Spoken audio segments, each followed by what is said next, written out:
Você sabia que a profecia das 70 semanas de Daniel 9:24-27 é totalmente autossuficiente e autoexplicativa? Ela possui seu conteúdo plenamente delimitado e explicado pelo anjo. Ele define com precisão todos os parâmetros da profecia, como o tempo de duração, 490 anos, o povo envolvido e a cidade que serviria como cenário para todo o desenrolar profético. E mais importante ainda, o anjo revela de forma clara e objetiva o propósito da profecia, isto é, o motivo pelo qual ela foi necessária. As 70 semanas foram determinadas para cessar a transgressão, dar fim aos pecados, expiar a iniquidade, trazer a justiça eterna, selar a visão e a profecia e ungir o Santo dos Santos. E esses objetivos apontam, sem sombra de dúvidas, para a obra redentora de Cristo na cruz, demonstrando que o foco central da profecia é messiânico e soteriológico. Isso significa que, embora a profecia tenha sido primariamente direcionada ao povo de Daniel, ela se expande posteriormente a toda a humanidade. O anjo também estabeleceu com precisão o marco inicial e final dos 490 anos e, consequentemente, o início e o fim da própria profecia. Ela começa com a saída da ordem para restaurar e edificar Jerusalém, e culmina com a vinda do Messias, o príncipe, e a realização de sua obra redentora na cruz. O anjo declara que a profecia vai até o Messias, e não além dele, pois o propósito seria plenamente alcançado com o sacrifício de Cristo na cruz, na última semana. Portanto, essa profecia é categórica e direta quanto ao seu propósito e quanto ao personagem central que a cumpre: Cristo, o Messias. O anjo ainda divide as 70 semanas em 3 fases distintas.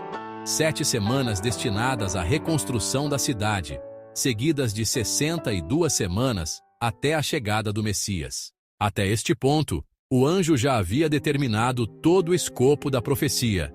A receita, por assim dizer, estava completa, com todos os seus ingredientes determinados e necessários. E, como em toda receita, não se pode alterar os ingredientes sem comprometer o resultado final, o que também ocorre quando se altera o conteúdo da profecia. Isso significa que não há necessidade de fazermos conjecturas sobre personagens, tempos ou eventos que não foram determinados pelo próprio anjo.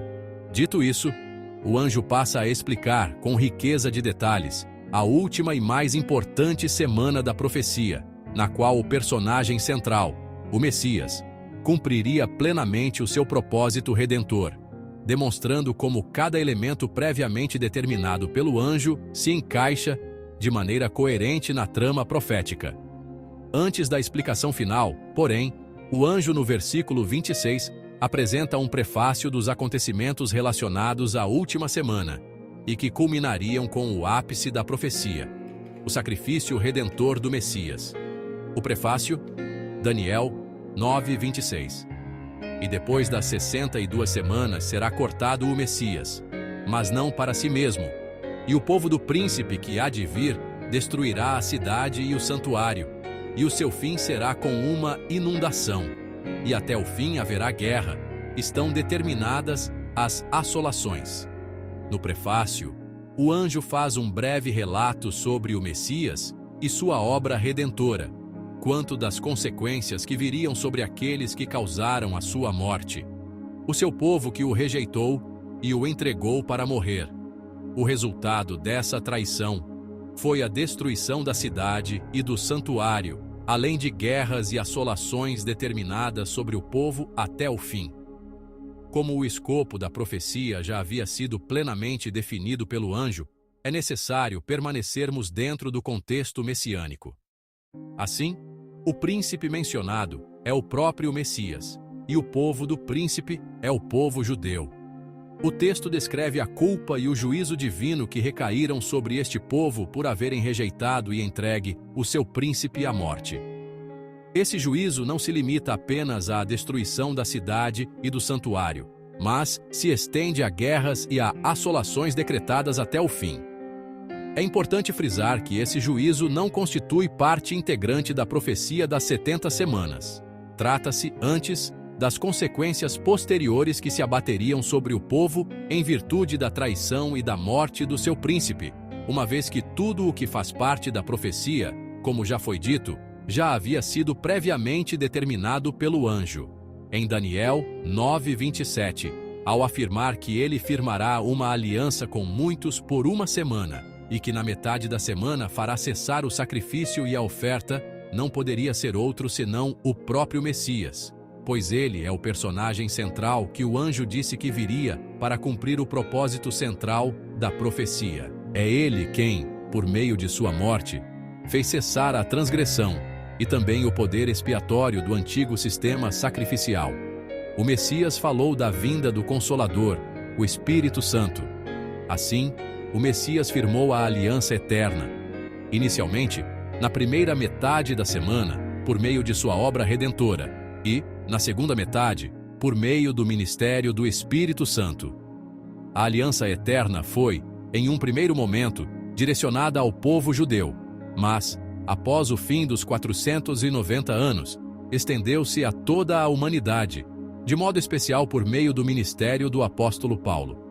Ainda em Daniel 9:27, lemos que, sobre a asa das abominações virá o assolador, e isso até a consumação, e o que está determinado será derramado sobre o assolador.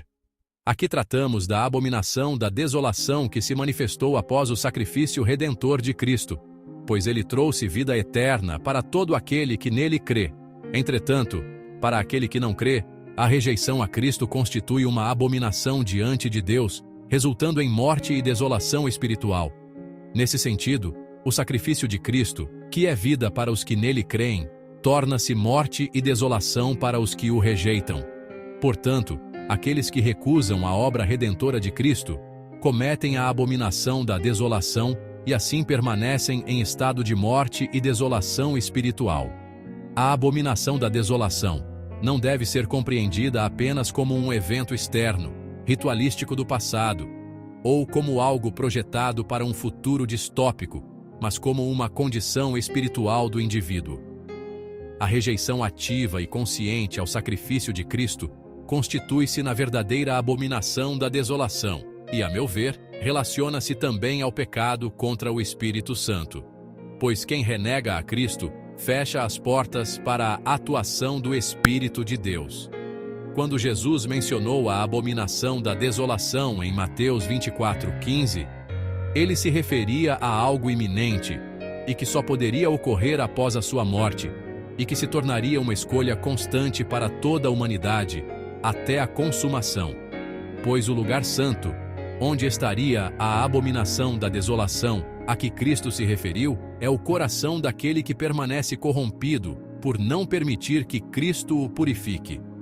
Crer em Cristo ou não crer em Cristo, ter a vida eterna em Cristo ou a desolação eterna sem Cristo.